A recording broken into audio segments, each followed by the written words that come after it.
Hello, welcome to TOS TV, a digital first Pan-African network. I am Adesu LC, and this is Africa Now.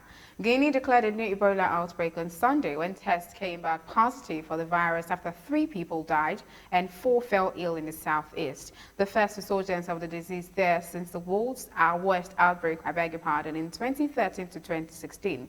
Faced with this situation and in accordance with international health regulations, the Guinean government declares an Ebola epidemic, the ministry said in a statement. The ministry said health workers are trying to trace and isolate the contacts of the Ebola cases and will open a treatment center in Goke, which is less than an hour's drive from Nzerikore. Meanwhile, the World Health Organization (WHO) has expressed concern over the resurgence of Ebola in West Africa and activated response efforts. WHO's Regional Director Matshidiso Moeti said the agency was ramping up readiness. Officials said newly developed vaccines will be acquired through the WHO. The WHO is on full alert, is in contact with the manufacturer of a vaccine to ensure the necessary doses are made available as quickly as possible to help fight back. Alfred George Kizerbo, the WHO representative in Guinea, said. Meanwhile, health officials in Congo confirmed a 3rd case of Ebola in the eastern part of the country on Friday. On COVID-19 vaccination update, Zimbabwe has received its first 200,000 doses of the Sinopharm COVID vaccine. The consignment arrived on Monday morning in an Air Zimbabwe flight and has handed over to the government by Chinese ambassador to the country. China has donated the 200,000 doses. An additional 600,000 doses ordered by the Zimbabwe government are expected to arrive in March. The health ministry tweeted the moment the plane carried the vaccine landed. Zimbabwe's President Emmerson Mnangagwa on Monday will address the nation regarding a lockdown that is about to end. Rwanda has started immunizing its healthcare workers against COVID-19, the health ministry said on Sunday. In a tweet, the ministry said the vaccines were acquired through international partnerships in limited quantities. Officials in Rwanda said there will be a wider rollout this month with supplies expected from the COVAX initiative and African Union. Rwanda has so far confirmed 17,000 coronavirus cases with 239 deaths. Still with developments on COVID-19, Ghana's Finance Minister Ken Ofori-Atta has traveled to the United States following post-COVID-19 complications. In a statement, the government said the Finance Minister will be in the U.S. for at least 2 weeks. He recovered from the disease in December, but his doctors advised that he needed further medical attention. Ofori-Atta was due to appear before a parliamentary committee on Tuesday for vetting as finance minister. President Nana Akufo-Addo's cabinet nominees are being vetted by Parliament following his re-election on 7th December. Ghana now has recorded more than 75,000 of the virus and more than 500 deaths. This is your digital first Pan-African network, TOS TV network. You are watching Africa Now. More stories from the African continent after the break. Do stay tuned.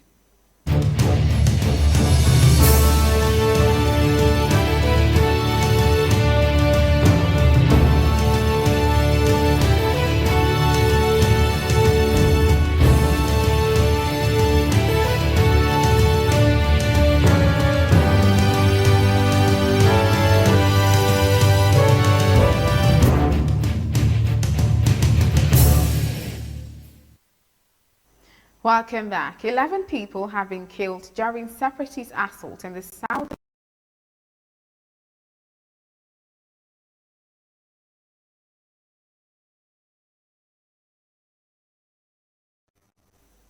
Wow. The camera froze. Okay, so just go up to the welcome back.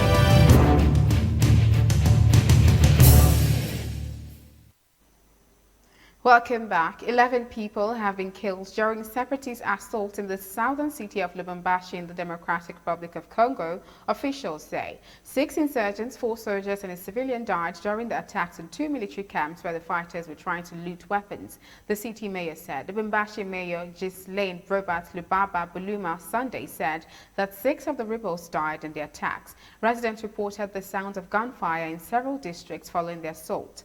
The attackers are said to come from the Bakata Katanga militia, which is fighting for the Katanga region to secede the Democratic Republic of Congo, a country which is the size of mainland Western Europe. Hassabo Mohamed Abdel Rahman, who once served as vice president to Sudan's hosted long-serving leader Omar al-Bashir, has been arrested for fomenting weeks of protest against rising food prices. Other senior members of Bashir's administration have also been detained. There have been months of bread, fuel and power shortages as a fragile power-sharing government, which is leading a 3-year transition to civilian rule. Struggles to manage the economy. It is hoping the country's removal in December from the U.S. list of state sponsors of terror will be a lifeline for the economy. Sudan was cut off from the global financial system in 1993 after it was used as a base for Al-Qaeda. Now it can rearrange with international financial institutions to obtain loans and get debt relief.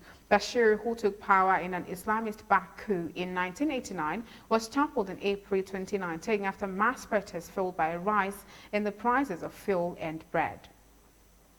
Residents of MB County, Kenya, have been thrown into panic with a second wave of desert locust invasion. The voracious insect crossed over to the farm or to the area from Kwitu County and are wreaking havoc on farms in the expansive Mbere South constituency. The most affected villages grow sorghum, millet, and green grams are in a large scale. The residents expressed fears that the locusts may wipe out their sorghum, millet and other crops if urgent measures are not taken to eradicate them.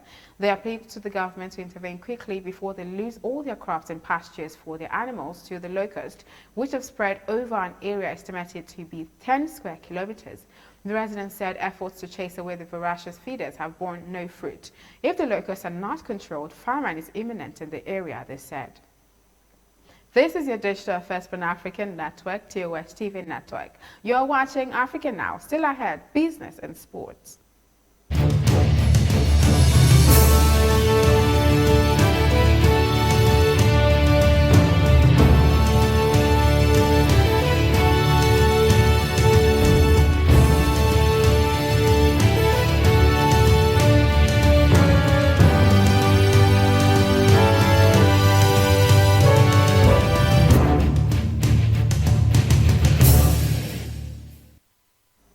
Thanks for staying tuned. You are still watching Africa Now on TOS TV. In business, South Africa says it will on Monday reopen 20 of its land border crossings that were shut on 11 January to try to stop the spread of COVID-19 infections. The decision was taken at a cabinet meeting on Saturday.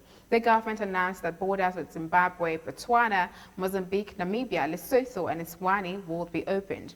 The active and orderly management of people through our borders is an important part of the country's overall risk-adjusted approach to control the spread of COVID-19, said Home Affairs Minister Aaron Motsoaledi, but the minister warned that all those wanting to cross the borders must produce proof of negative COVID tests taken recently. Motsoaledi said he would personally visit the 4 busiest crossings to observe the processing of travelers. Still on South Africa, Tourism Minister Mamoloko Kubayi Ngubane has welcomed the extension of the COVID-19 Temporary Employer-Employee Relief Scheme, TERS, saying the funding will assist businesses in the industry that have been hard hit by the coronavirus pandemic. This is after President Cyril Ramaphosa announced during the State of the Nation address last week that the TERS benefit will be extended to sectors that have not been able to operate during the pandemic. The vaccine rollout will be the major boost for economic recovery because that will build confidence and enable people to fully come to functions. The minister says the tourism sector is expecting economic recovery after the coronavirus vaccine is rolled out to the public. And now to sport. East African Uganda will take on Mozambique in their opening game of the Total Under-20 Africa Cup of Nations at the Olympic Stadium on Knockout on Monday afternoon. This will be the first time ever that the two countries will be playing at the tournament. Uganda, the CECAFA region Under-20 champions, are charged to ensure they perform well at the continental stage after the solid display at the qualification tournament held in Tanzania in December. The Mozambicans, on the other hand, are also looking to make an impression at the continental stage, having come through as champions of the COSAFA zone qualifiers. Prior to traveling to Nouakchott, the team had a 10-day training camp in the Mozambican city of Nampula to help them prepare for the tournament. And that is Africa Now on your digital first Pan-African news network, TOS TV. For more updates, do visit our website at www.tostvnetwork.com.